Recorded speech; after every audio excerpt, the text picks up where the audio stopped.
비행기 창문으로 지구에서 가장 높은 산을 본다면 정말 멋질 것 같아요.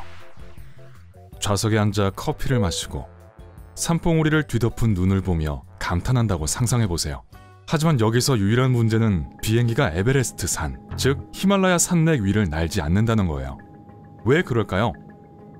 이 곤란한 질문에 해답을 찾기 위해 상업 비행기가 갑자기 히말라야 산맥 위로 날아가겠다고 결정했다는 상황을 상상해보세요. 처음에는 비행기가 1700m에 평소의 순항 고도에 도달하고 시속 885km의 속도로 운항할 거예요.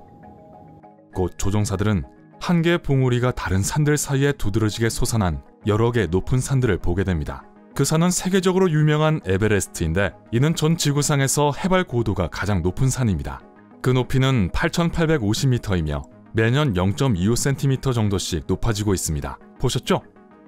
아무튼 조종사들은 봉우리 위를 비행해야 한다는 것에 대해 별 이견이 없습니다. 어찌됐든 비행기까지 1830m 이상의 여유 공간이 있으니까요. 하지만 비행기가 에베레스트에 도달하고 그 위를 지나는 동안 조종사들은 그렇게 부주의한 행동은 하지 말았어야 했다는 것을 깨닫습니다. 왜냐하면 모든 것이 엉망이 되거든요. 갑자기 탑승객 전원이 큰 굉음을 듣고 공포에 질린 승무원들은 갑작스러운 감압의 징후를 바로 알아차립니다.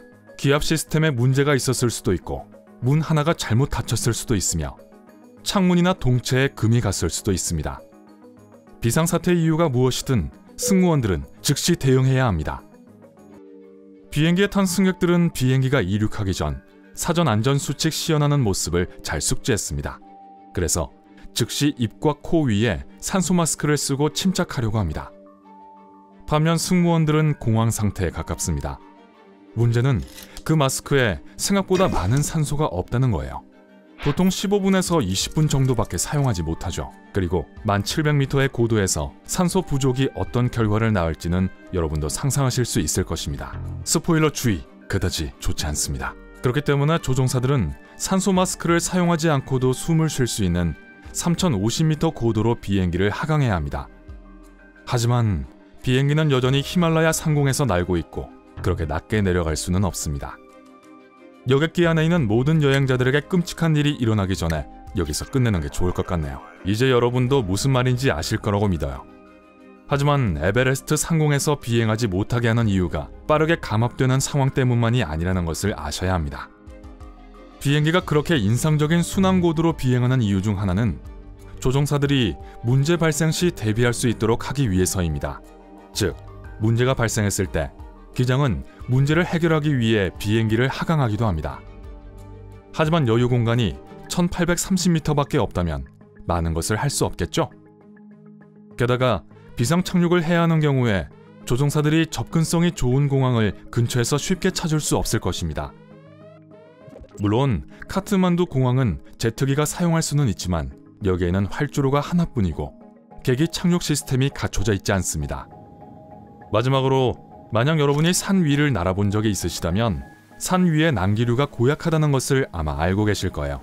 빠른 속도로 산맥 위를 이동하는 바람은 어떠한 비행 물체도 험난하게 할 수 있는 이른바 산악파를 만들어냅니다. 난기류 그 자체는 위험하지 않지만 항공사들은 요즘도 가능하다면 산악지대를 돌아가는 항로를 짜려고 노력합니다. 히말라야 산맥에 대해 말씀드리자면 그곳의 난기류는 너무 심해서 상업용 항공기가 그 지역을 비행하는 것은 거의 불가능합니다. 여러분은 산 위를 날면서 심한 난기류를 경험해 본 적이 있으신가요? 여러분의 이야기를 아래 댓글을 통해 공유해주세요. 아무튼 이러한 모든 요소를 고려했을 때 비행기들이 히말라야 산맥을 아예 피하는 것이 왜 더 안전하고 쉬운 것인지 명확해지죠. 하지만 조종사들이 싫어하는 곳은 이 산악지역뿐만이 아니에요. 이제부터는 세계에서 가장 위험한 공항 몇 곳을 소개해드릴게요. 에베레스트 산을 방문하기로 한 사람들은 보통 네팔의 루클라 공항에 도착합니다. 하지만 이 공항이 세계에서 가장 까다로운 공항 중 하나라는 사실을 많은 사람들이 모르죠. 조종사들은 이곳에 착륙하는 것을 굉장히 어렵다고 느끼는데 그 이유는 루클라 공항이 높이 솟은 산들로 둘러싸여 있기 때문입니다. 게다가 활주로가 무시무시하게 짧습니다. 그리고 터미널 건물 자체에 불빛이나 전기가 없기 때문에 날씨가 완벽하지 않으면 착륙하는 것은 불가능한 일입니다.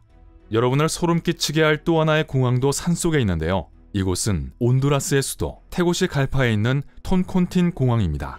활주로가 짧고 주변의 까다로운 지형 때문에 비행기는 하강하면서 번개처럼 빠르게 45도로 꺾어야 합니다. 그리고 그 다음에는 고도를 즉시 낮춰야 합니다. 그렇지 않으면 선체 아랫부분이 봉우리에 긁히게 되죠. 히말라야 산맥에 있는 부탄의 파로공항에 착륙할 수 있도록 자격이 주어진 조종사는 전 세계에 8명 뿐입니다. 공항의 활주로는 1980m에 불과하며 주변은 5500m 산으로 둘러싸여 있습니다. 활주로에 안전하게 접근하려면 비행기들은 매우 빠른 속도로 하강해야 하기 때문에 세계에서 가장 위험한 공항 중에서도 가장 위험하죠. 포르투갈의 마데이라 섬에 있는 마데이라 공항에 착륙하는 것은 활주로가 개조된 후에도 여전히 항공 분야에서는 위험합니다. 이 공항에 착륙대는 가파른 절벽 사이에 있는 바다 바로 옆에 있습니다. 이 공항의 활주로는 원래 1600m에 불과했습니다. 여러 차례 연장을 거듭한 지금 마데이라 공항의 활주로는 2780m이긴 하지만 그래도 일반적인 활주로는 아닙니다. 공간이 워낙 부족하기 때문에 기술자들이 인공섬에 활주로 플랫폼을 건설할 것을 제안했고 바다 위에 그 플랫폼을 지탱하는 180개의 기둥을 건설했습니다.